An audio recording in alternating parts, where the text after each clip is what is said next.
Vamos em frente. A ministra da Mulher, Família e Direitos Humanos, Damares Alves, afirmou na noite de quinta-feira, em entrevista à Globo News, que não se arrepende da declaração que deu logo após assumir o cargo sobre cores para meninos e meninas. Ela também disse que o governo Bolsonaro não vai acabar com nenhum direito adquirido pela população LGBTI. Essa sigla aumenta a cada dia, né, Caio Coppola? Na verdade, você esqueceu de colocar o mais depois. Mais, X, Y, LGBTI+. É mesmo, cara. Eu te desafio a saber o que é o I. Não, você tem que me explicar aí. Você que sabe o que é o coramão, você tem que saber o significado dessa sigla. Eu acho que é intersexual. Olha só. Quase certeza. Tem gente transitando. É isso mesmo. Tá loading, né? No início era só GLS e o S era o simpatizante. Que era o Zé da época do GLS. Aí o S, isso eu sei, o S ficou politicamente incorreto, né? Porque se há quem simpatiza, há quem não simpatiza. E olha só, é proibido não sentir afinidade pelas pessoas, né? Exatamente. Agora você acompanhou a entrevista toda, Caio Coppola, então destaca aí os seus pontos. Eu achei que eu ia... As cores, destaca as cores. As cores dessa entrevista, né? Caio, que aliás estava de azul aqui no dia da declaração da Damares Alves. Coincidentemente, né? Bom, óbvio que eu vou poupar o ouvinte da PAN dessa discussão sobre cores, né, hoje.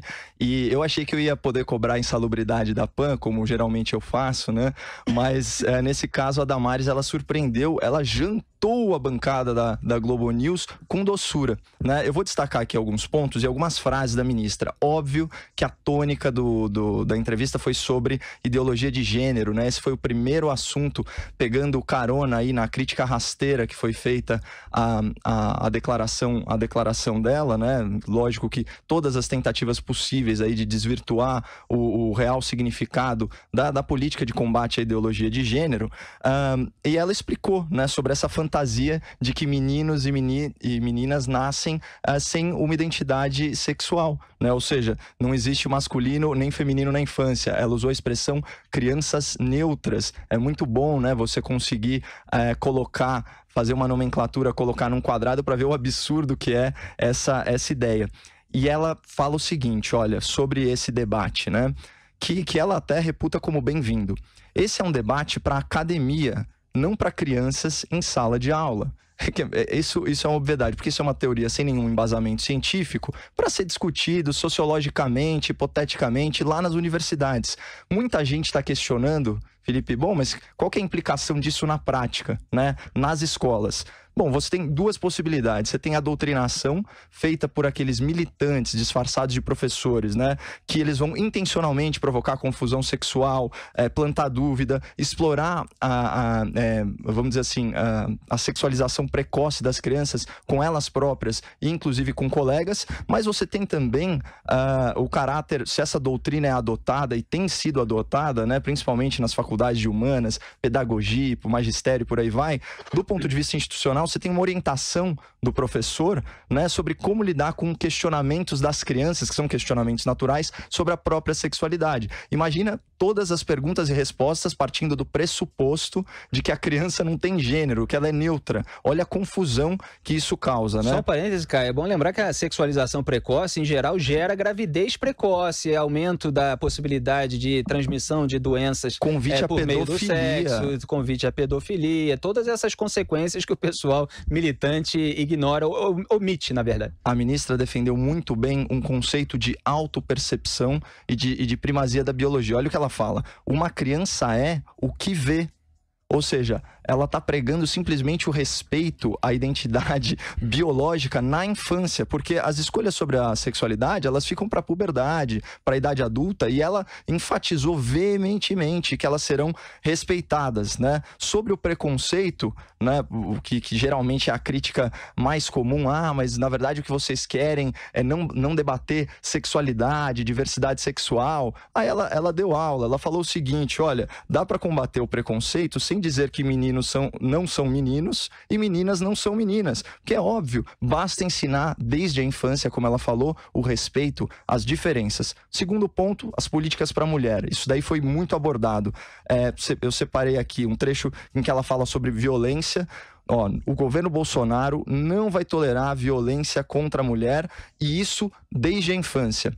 Aí aqui, olha só a aspas que eu separei, e isso é de uma fala que ela deu ainda no período de transição e que foi resgatado pelos jornalistas lá da Globo News. No momento em que coloco a menina igual o menino na escola, o menino vai pensar, ela é igual, então pode levar porrada. Não, a menina é diferente do menino. Né? E ela fala que a menina tem que ser tratada e respeitada de forma diferente desde o começo, né? Então aqui a gente tem uma frase que claramente denota o combate à cultura da violência desde a infância. Lembra quando o Zé Maria mencionou aquele episódio em que eu mostrei o assassinato de reputação praticado pelo site Caça-Clique Catraca Livre do Gilberto de Menstein? Essa nota que eu acabei de ler, essa frase da Damares, ensejou o seguinte título, olha só, ouvinte da PAN, aqui ó: menino não pode pensar que é igual a menina, diz futura ministra. Aí você vê a técnica jornalística distorcendo completamente o sentido das coisas. Então uma coisa positiva, que é o combate à violência contra a mulher desde a infância, tornar esse um valor cultural, é transformado em uma frase confusa, ambígua e por aí vai. E aí finalmente nas políticas para a mulher, a questão do aborto.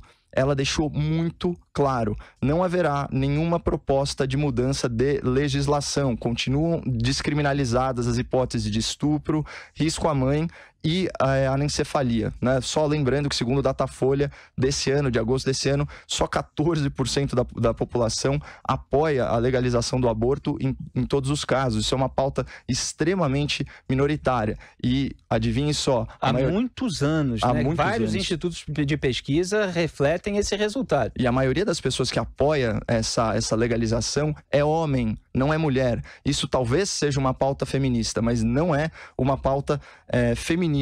A única novidade que ela anuncia nesse sentido são políticas públicas de amparo à mulher estuprada que não interrompe a gravidez, né? Então ela falou muito disso, de valorização dos vínculos familiares e também da maternidade. E ela anunciou algo que nem eu, que né, tô aqui na imprensa, havia percebido, não fui informado, provavelmente porque não houve grande destaque, que é uma secretaria feminina dentro do Ministério da Família, dos Direitos Humanos, com muita diversidade e representatividade feminina, né? Então você vai ter secretária afrodescendente, cadeirante e, pela primeira vez na história do Brasil, uma secretária surda, né? Então olha que interessante, essas são as medidas. Para fechar, tá?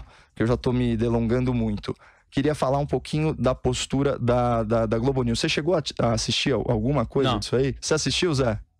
Sim, assisti, eu acompanhei. Bom, aí você me corrige se eu tiver errado, mas eu acho que foi uma demonstração total de descortesia, de deselegância, uma má vontade em compreender as respostas. Teve um momento até que o Heraldo Pereira, que é um lorde, né? Ele interviu. O Heraldo é fera. É o concurso. E ele interviu e falou assim, só vamos ouvir as perguntas e as respostas da ministra.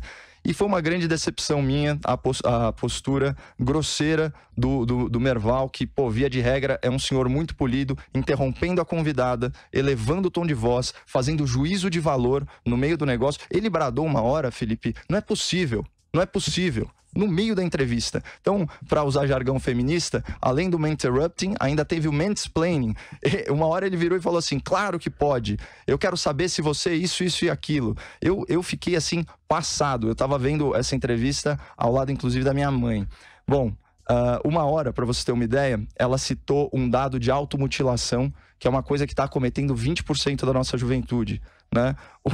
Aí deu para ouvir o áudio do Merval falando de novo, isso daí não é possível. Ocorre que a fonte dessa informação era o próprio Fantástico, que reproduziu isso em uma matéria. Mas enfim, ao final, a ministra ela deu uma aula de simpatia, doçura, elogiou o Merval, inclusive, e olha só, teve uma postura extremamente cristã. Ela deu a outra face e certamente ganhou a audiência que viu a entrevista. E meus parabéns aí pela postura dela, que aguentou elegantemente tantas interrupções e tanta falta de educação.